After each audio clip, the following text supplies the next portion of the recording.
Hello everyone, Niev here, and today I am going to go over some information about the Irish god Lugh, as well as showing off the items and the altar and the decks that I use with this Irish deity.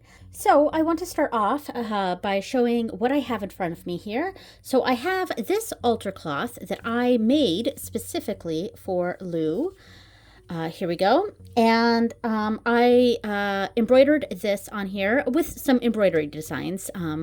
Yeah, so as you can see, the colors that I've sort of represented here are green, and this is kind of a kind of a darker green, more of a hunter green. And then I have purples and kind of pinks and magentas around here, because as you can see, there are berries around this around the centerpiece here. I have a triskel here in the center, just generally representing Irish paganism, Irish myth, etc. Yeah, so that's what's in the center, and around it are some berries, as you see. And I also have featured gold, though I feel like it's, you know, when I'm thinking of the colors that I associate with Lugh, we have the green, and in some of the descriptions of Lugh, he is seen wearing a green cloak of some sort. So, and he has always come to me personally wearing green. So I've very much associated green with Lugh, and I associate berries with Lugh, largely because of Lunasa and the holiday that or the feast day for Lugh, and also his foster mother Tauchu. Yeah, so and in our region, berries are in season around the time, or you know, they're harvested around that time, which is August 1st. So you know, when we celebrate Lunasa, we often feature berries quite heavily in the things we have. Like we usually get make baked goods and things like that with berries. So I've very much associated berries with Lugh, and I think they are technically part of like a more I don't know if it's part of lore or mythology, myth, etc. That berries are associated with him, but it's always been something that felt natural to me. So there we go. So that's why I have chosen I made something that has green, kind of this purpley color. Oh, and one of his alternate names or epithets is try to remember this. It's Lesuina or Lesuni, which basically means like half foxglove colored, half foxglove colored, which is kind of a reddish color. But you know, when I'm thinking of foxgloves, I'm thinking of purple. So I'm thinking of something that's a bit more on the purplier side of red, you know, if that makes sense. So, and there we go. So that's kind of where I get these colors from. Now, what else I have on here? I have two like hand symbols here. I have one over here, right here. I'll put that there. So I have two hand symbols here. This is actually an incense thing. Both of these actually came from a subscription box that I get, and they weren't associated with Lugh. I associate hands in general with Lugh for a few reasons. And this is just a statue, and this is actually an incense holder. So sometimes I put incense on there, but I often put stones and stuff on this hand. So one of the other names or epithets that Lugh goes by is Lugh Lavara, which basically means Lugh of the long arm, or Lavara means long arm.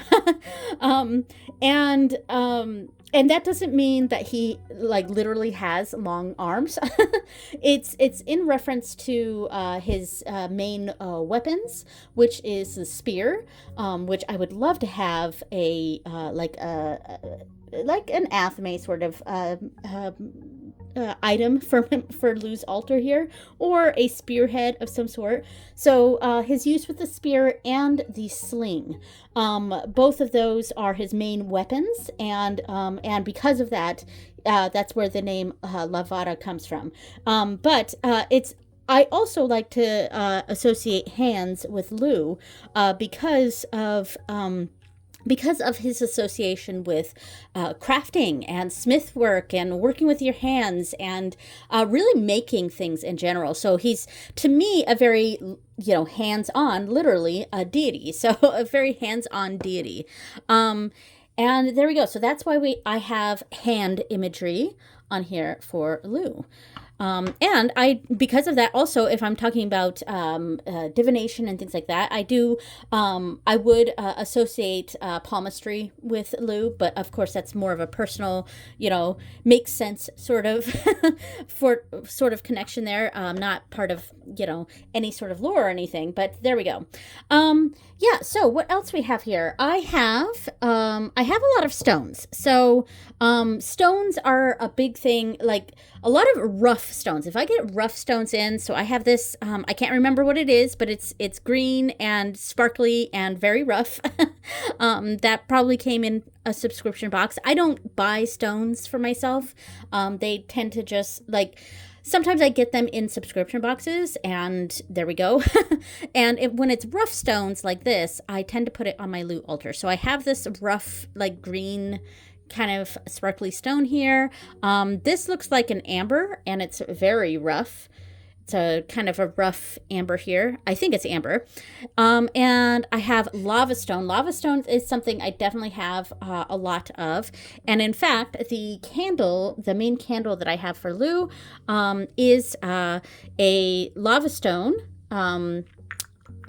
candle holder, and then I have a green candle right here in the holder itself. And speaking of, I might as well, since we're here, light this candle. So let's go ahead and let's bring this right here and welcome Lugh to the space. There we go. And while we are also here, let's give him a little bit of an offering. So I have this shot glass here that has Inuyasha on here. So the energy of Inuyasha definitely makes me think of Lugh. And one of the things is that Inuyasha, his name, of course, this is an anime, so connected to Japan, obviously, so not part of Irish mythology, but the energy of Inuyasha really makes me think of Lugh. And Inuyasha's name in Japanese means dog demon, and one of the main associations with Lugh is dogs. So I have the shot glass here, and my main drink or that I offer my deities my Irish deities specifically, tends to be whiskey, and I have some Irish whiskey right here. And so I am going to pour this in here. So my main offerings for Lugh tends to be whiskey. I did give him poitín last time. Last time I did a ritual or reading with him, I gave him poitín. But now I am giving him whiskey.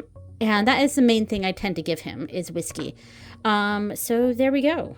And also, like I said, I do tend to give him berries as well, especially when they're in season. And I put the whiskey over here by the candle, but let's not do that. Let's put it over here by the other hand. All right. So that's what we've got going on over there.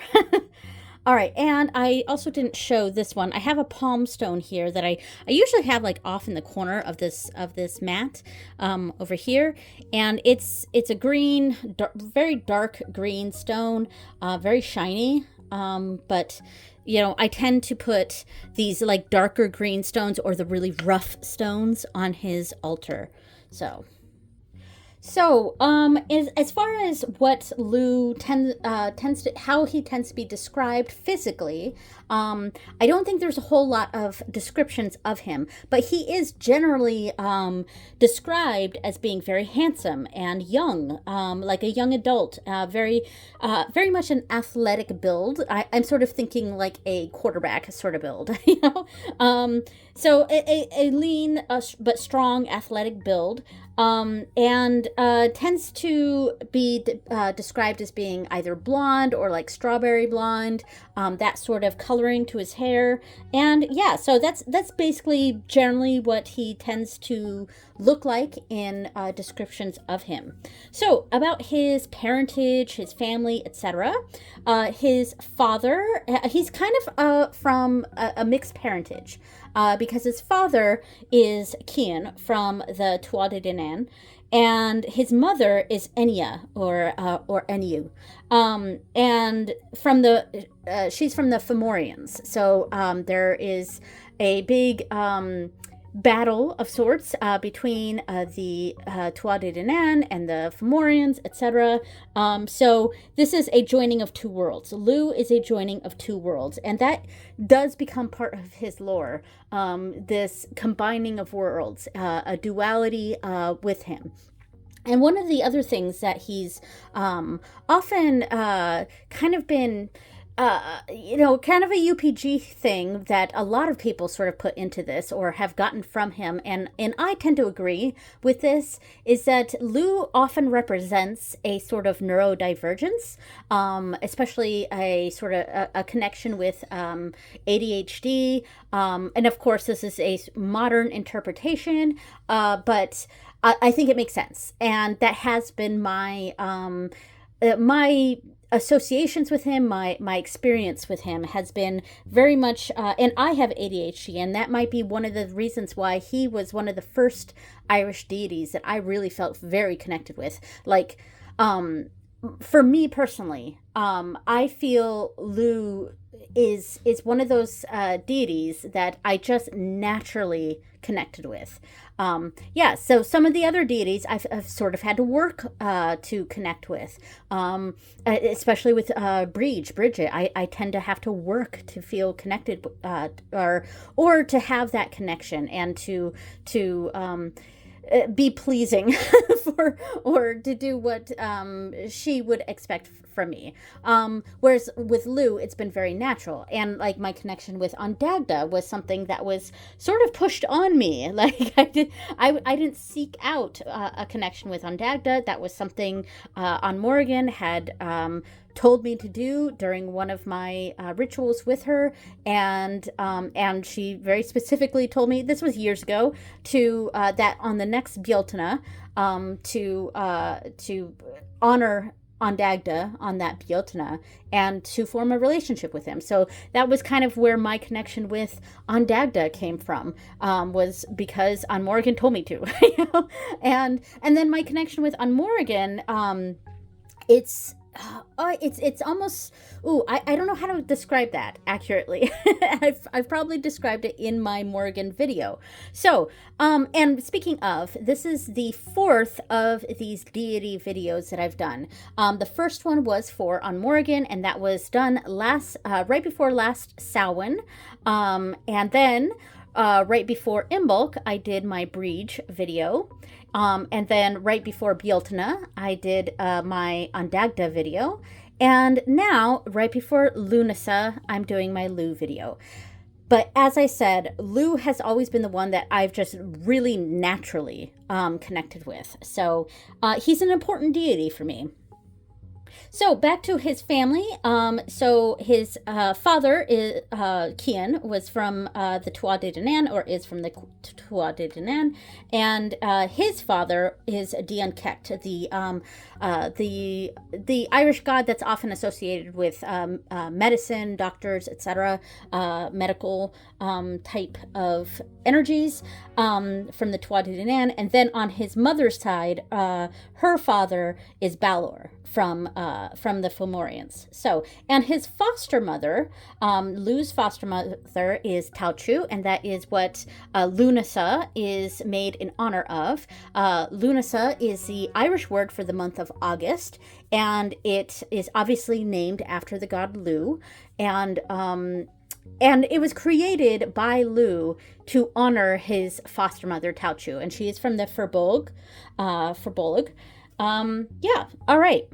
So as far as siblings, I do believe he perhaps has a sister. I think some of the there's some question on whether it's his sister or his daughter, but he has a sister, and I did not write down the name, so I don't remember her name. So perhaps has a sister, and he is perhaps a triplet of two other brothers, and this was something that has been in a few different stories regarding Lugh.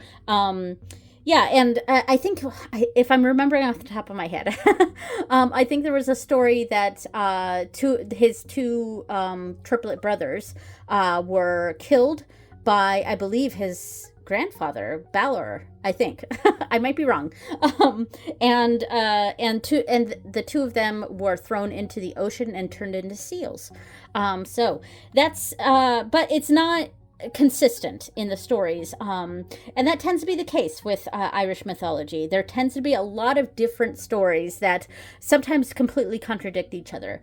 So he has been married, or has four wives, and one of the most prominent ones is Bui, or I think also perhaps Buach. And those might be the same person, same immortal.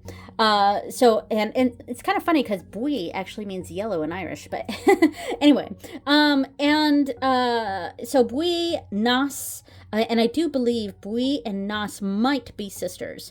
And then there's also one called Echtach and Englik. Yes. I'm trying to remember all the four wives there.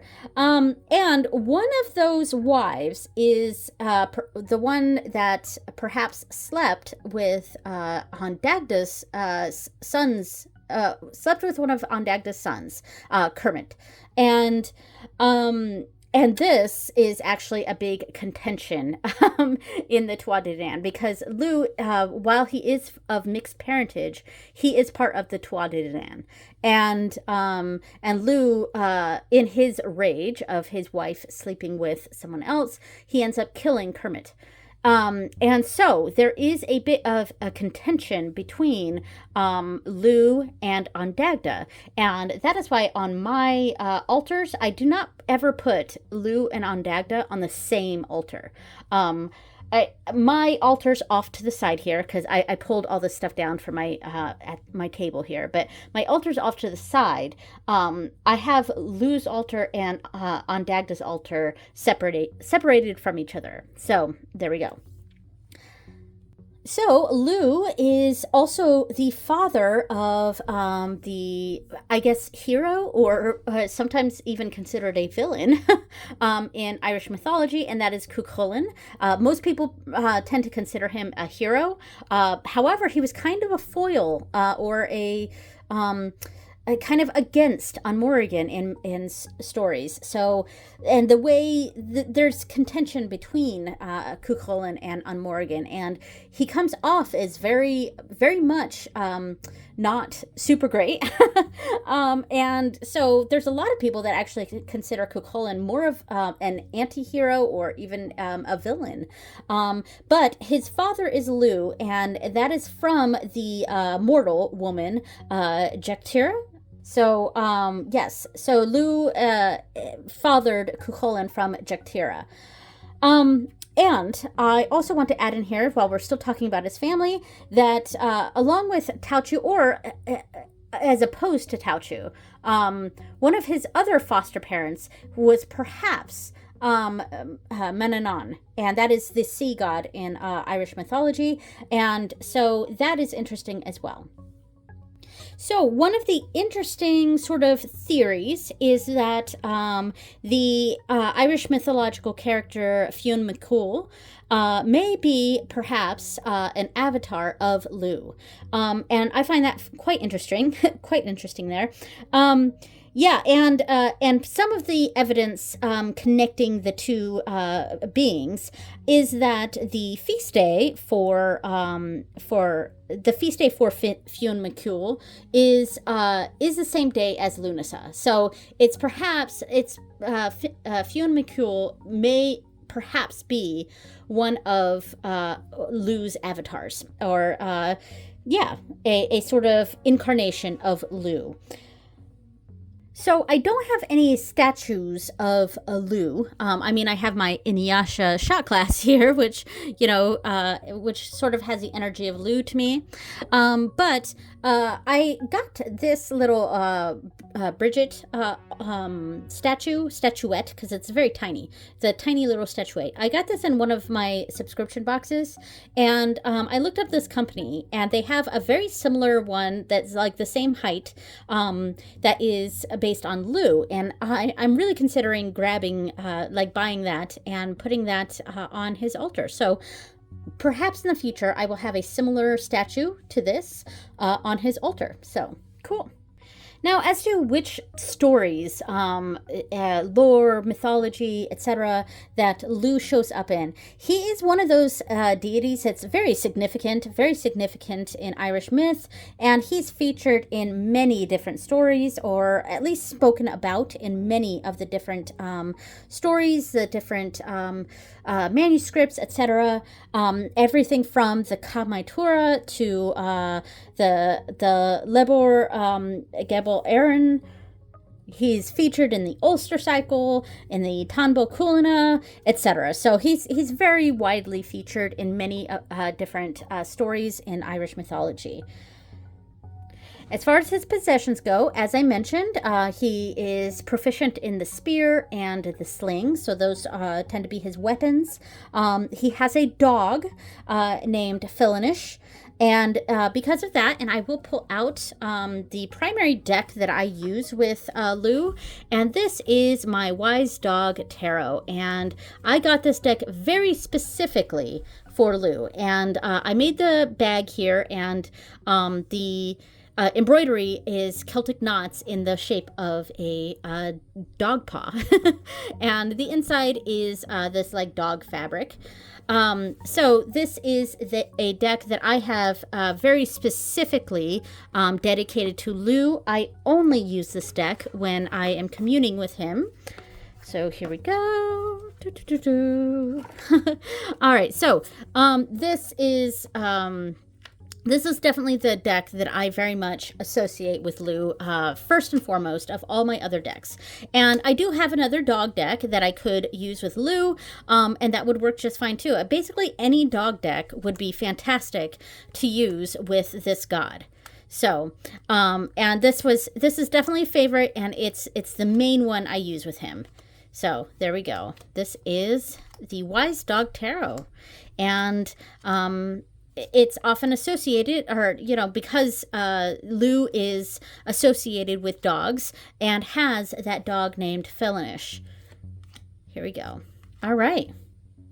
So Lugh is also in possession of 9 chariots, 8 charioteers, and 11 horses. So horses is also another animal that is often associated with Lugh. And I do, when I'm thinking about birds, because birds are often associated with different Irish deities, and off the top of my head, I think the crane is most often associated with Lugh, but I could be wrong about that. So correct me if anyone watches this and knows more about that. But I'm pretty sure the crane is also connected with Lugh. So I often associate Lugh with a lot of outdoorsy types of activities, and here I have the Tarot of the Great Outdoors as a deck that I may use with Lugh. So let me get this out here. Now, one of the things that a lot of modern pagans associate with Lugh is they often associate him with the sun. In fact, I have a necklace that I got many years ago that was Lugh themed, and it had a sun around it because Lugh is often associated with the sun in modern paganism. However, there is no actual connection with Lugh and being a sun deity, a solar deity.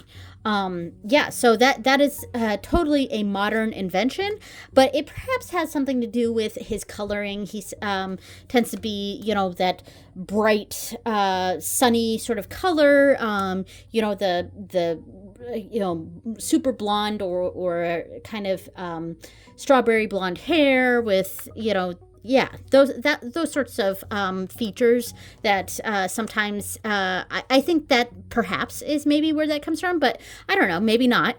Maybe it comes from something else. But he's not actually a solar deity.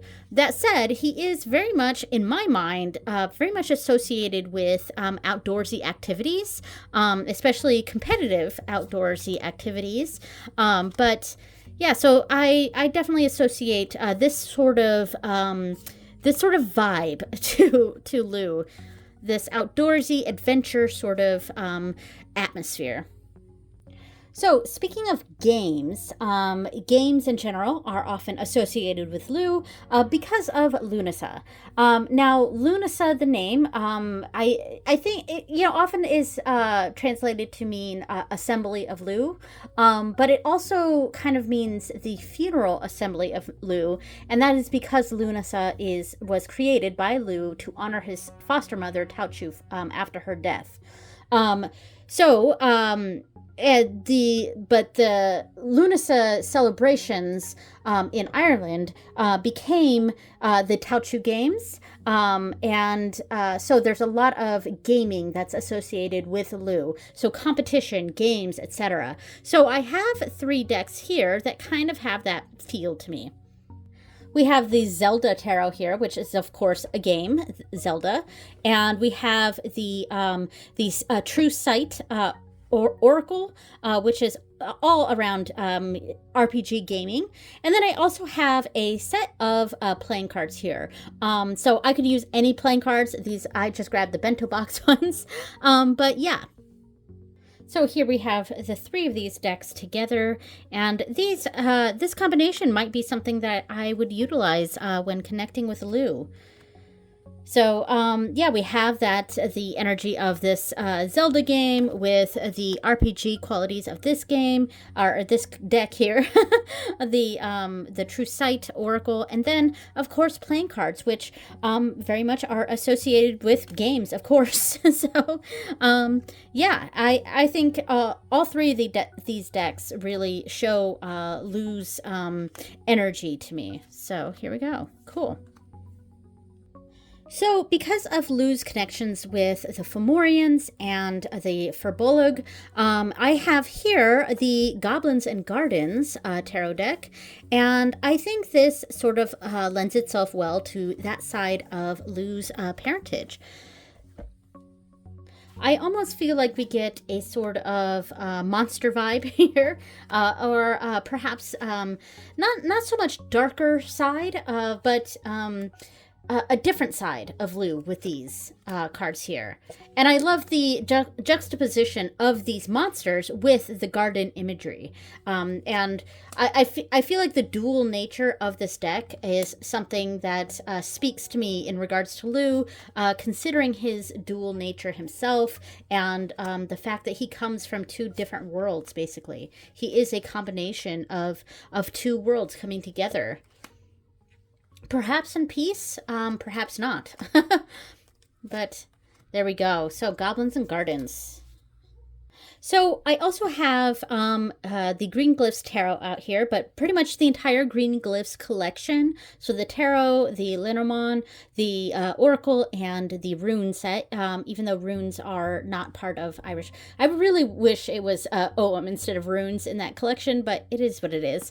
But I pulled out the Tarot specifically to kind of represent all of them together. But the Green Glyphs, to me, is a deck for Lugh.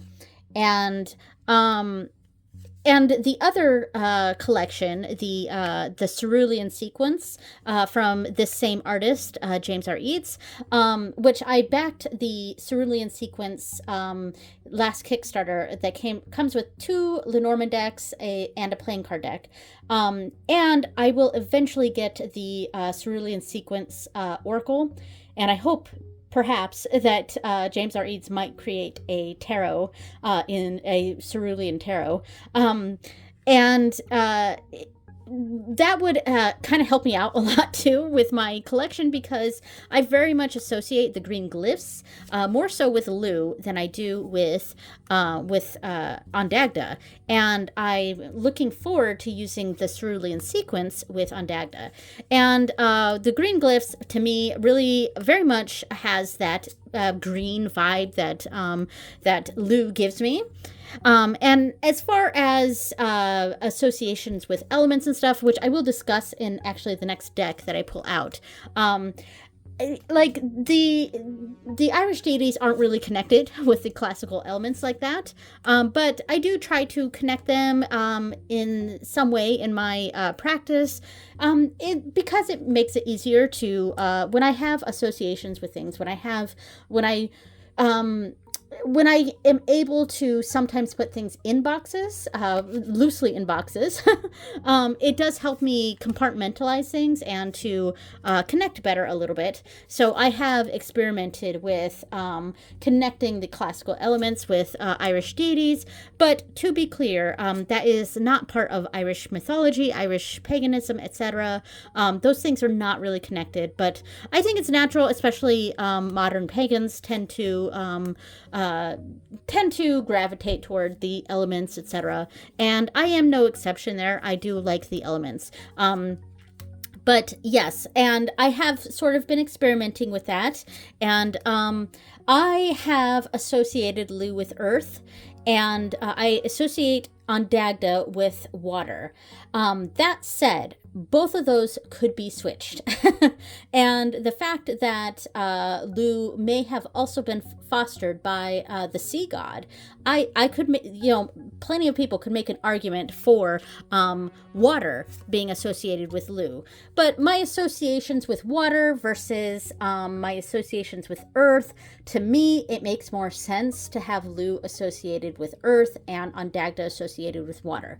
That said, this deck is very interesting because the earth suit, the stone suit, is very water heavy. It's a very water heavy stone suit, a water heavy earth suit. And because of that, that's another reason why I actually really like this deck for Lugh. So this is the main earth deck I have been using with Lugh, and that is the Terra Arcanae. And just gonna grab some of these. Yeah, so this is part of the Arcanae collection by Taylor Bryn, or Taylor Holquist Todd. And these, and they're the different elements. They're the element Arcanae decks. And so I have the Terra Arcanae. I have the Ignis Arcanae, the fire one, which I have associated with Bridget. I have the Oceanum Arcanae, which is right here, off to the side here, which I associate with Ondagda, since I am connecting him with water. And I also have the Ventum Arcanae, which is associated with air, that I've associated with Unmorrigan. So, yeah, so I do like this deck for Lugh.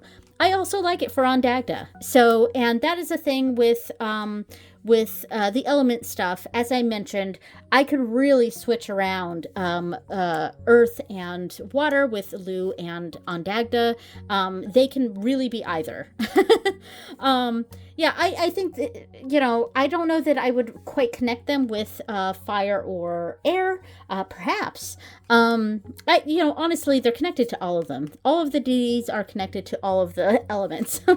But yes, but I have been mostly experimenting and associating earth with Lugh. So another deck I might associate with Lugh is a new one in my collection, and that is the Folkloric Forest by Lennox Reese. And this, I don't know if Lennox is planning on doing an entire element series, but we do have an earth suit, or an earth deck and a water deck so far, the Folkloric Earth and the Folkloric Waters. So I don't know if Lennox is planning on doing a air and fire deck as well, but I would probably get them. Now, I don't need like a gajillion different element deck collections, but these two definitely have different vibes to it. This feels much more huntery versus the Terra Arcanae, and in some ways, I actually think I like this one a little bit better for Lugh because it does sort of have that almost huntery kind of vibe to it. Yeah, that I feel like may do a better job connecting with Lugh versus the Terra Arcanae, but I don't know. I think it's something I want to experiment with. This is very much a new deck for me, so I may find that I don't like it with Lugh. I may find that I like it with someone else, but this shall be an experiment, I think. Oh, and I was putting these away, and I realized that this card is full of berries, and that was the last one that I laid on top of this. So that's actually a good sign for this deck. Perhaps he does like this deck. So here's another set of 3 decks. This is the Golden Universal Tarot, and it's very shiny. We have the Steampunk Tarot. Get this out here. And this is a quite dark deck. Here we go, Steampunk Tarot. And we have the Klimt Tarot here, which has also got a lot of gold to it. And I picked these three to pair together, or to triplet together. Because of the very masculine sort of vibe that these decks give me, plus the gold in them is something that I very much associate with Lugh. Now, to be fair, like I said, I think my association tends to lean more on the more coppery side versus the stark gold of this. But the energy of these decks, I think, do a good job. In showing off that energy of Lugh. And there's, I wouldn't say it's a serious vibe, because I feel like Lugh is a little bit more, not that he's a trickster god, but I would feel like he's probably more in line with a trickster type of deity.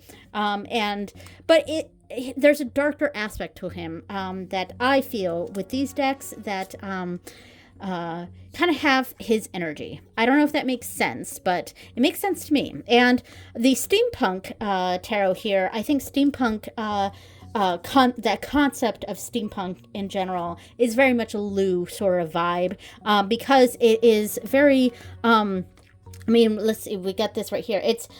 There's a lot of things working together, like a mechanics. I think that's what I was trying to get at.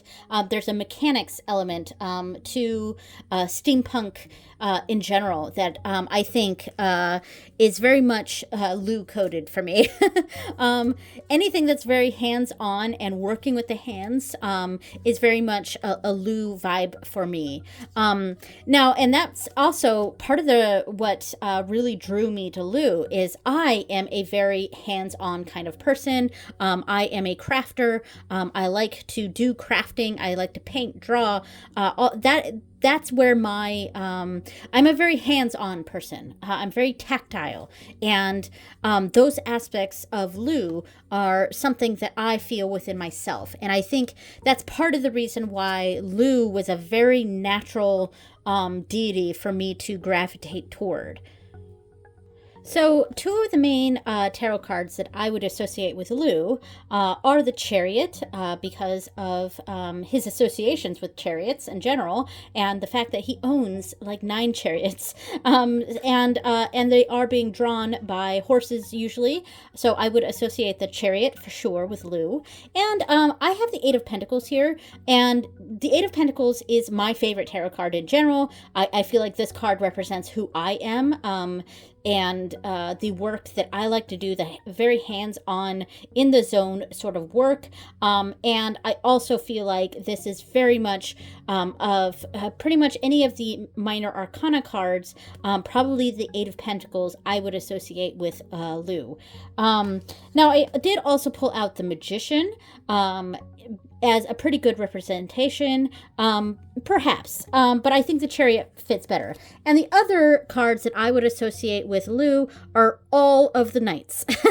Even the slow-moving Knight of Pentacles, all of the knights, I think, are very much Lugh energy.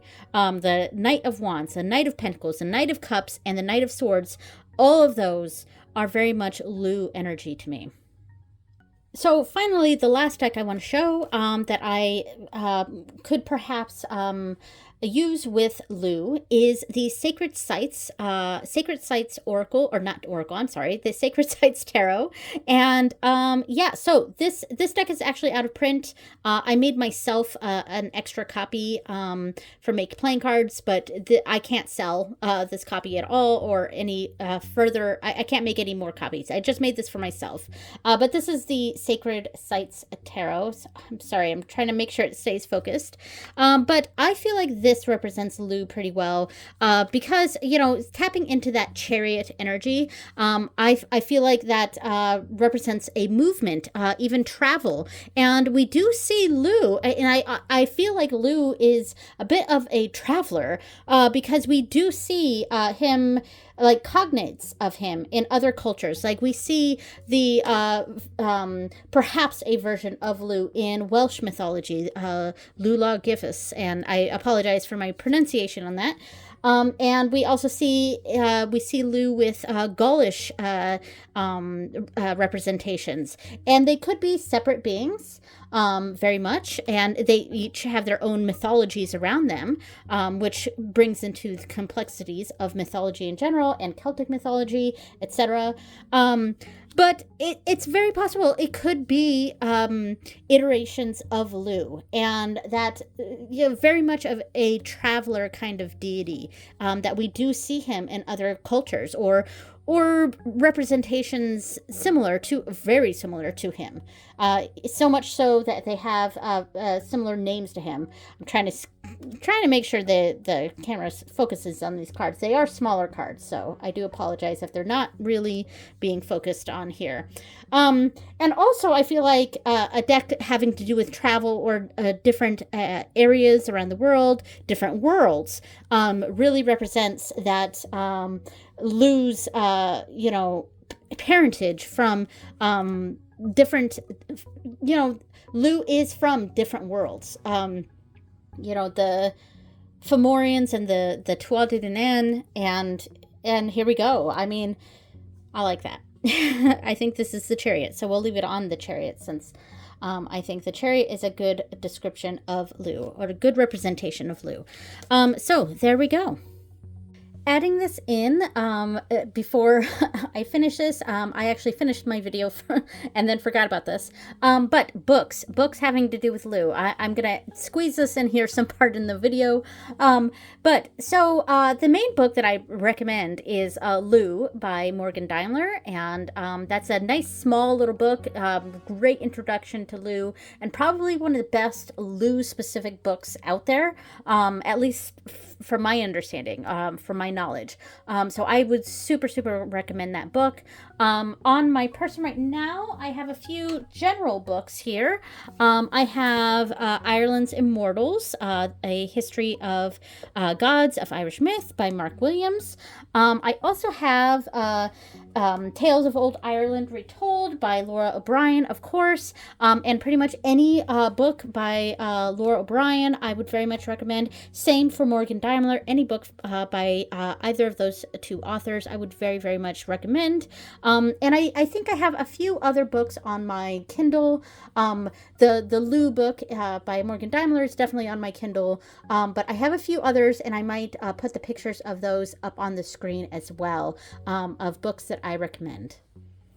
Okay, so that is everything that I have for the Irish god Lugh. I am going to snuff out the candle now. There we go. Thank you so much for watching. Gorv Míle Maith Ciamh. That is thank you very much in Irish. And I will see you next time. Bye!